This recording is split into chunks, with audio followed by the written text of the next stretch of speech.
This will be the first in the series of videos about the mystery Sabals, and this one is about Sabal Riverside. So back in the day, many decades ago, when Sabals were sent to California, they were all sent as Sabal palmetto. Whether they were Sabal minors, Sabal Louisiana, Sabal palmetto, or other, they were just all sent as palmettos.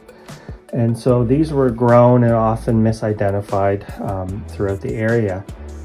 So Ed Moore, who was the past president of the Southern California chapter of the International Palm Society, when he was a young man, he was visiting a private garden of a wealthy person, and in it was a very large blue-green sabal. And then I guess he was allowed to collect seeds and germinated them and sold a few hundred of them, and he called them Sabal Riverside at the time. So these were propagated throughout California. Now that original tree has been lost to time. There is some talk that that property was converted to a park, and the tree was either died or removed, but we've lost that original tree, unfortunately. So this one has been passed around, and one of the things is nobody really knows what it is. So what exactly is Sabal Riverside? Well, there are quite a number of theories.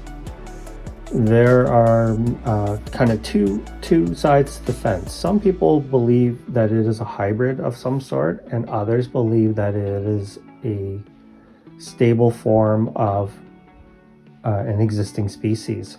Because the one thing about Sabal Riverside is that the offspring and those offspring are pretty much identical in appearance. And generally, when you have hybrid palms like a mule palm, you do get some variation, whereas this seems to be quite stable.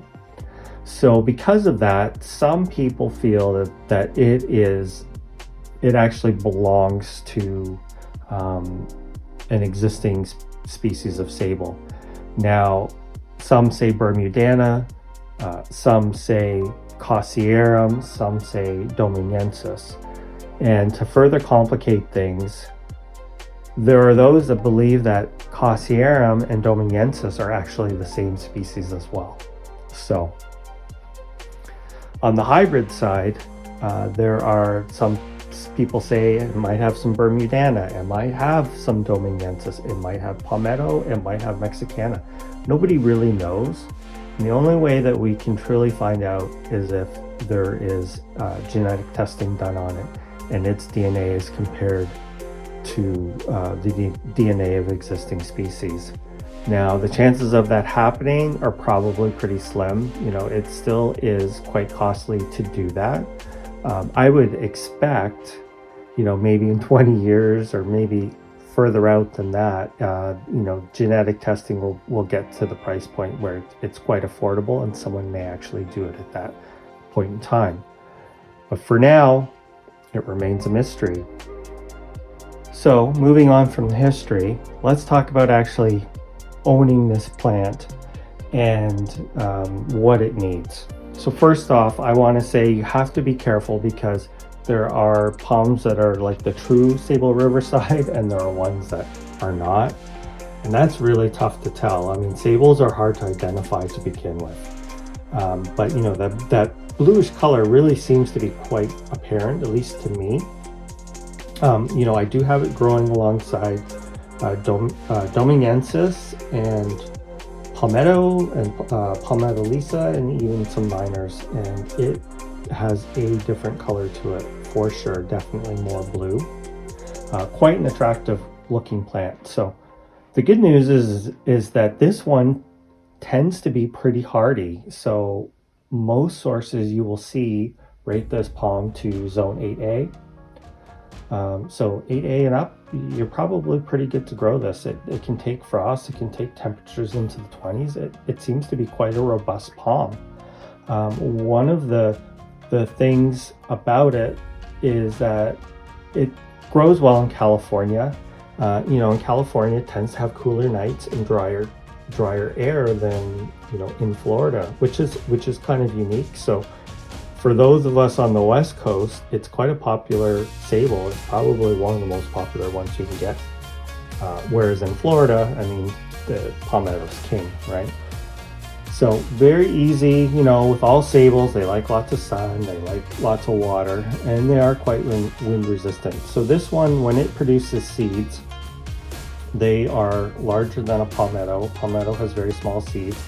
These ones, the seeds are often described as marble sized, but not as big as Mexicana. So that's an interesting thing to note. I think the seed size is very similar to some of the Caribbean palms, but definitely if you're into growing cold hardy palms in your zone 8 or warmer, you definitely want to try this one. I think it's worth adding to your collection. So the two that I have, they came from another fellow palm enthusiast in California. So I feel good about where I got them from, and I'm planning on putting one out this summer, and the other one I may hold on to, get a little bit bigger. That's kind of my backup. So definitely one you want to add. If you love sables, this is a good one. I've seen it perform really well in cold temps. So where can you get one? Probably not in a store. You're going to have to order this from a specialty palm nursery, probably online. If you're lucky, if you're on the West Coast, if you're in California, you probably can find this at a nursery, but anywhere else, I think it's going to be a tough one to get. But there's lots of good sources. I know Jungle Music, actually it's the only one I can think of that would carry these. So I'll put a link, or I'll just pop it up on the screen here. And best of luck, and hope you enjoyed the little lesson.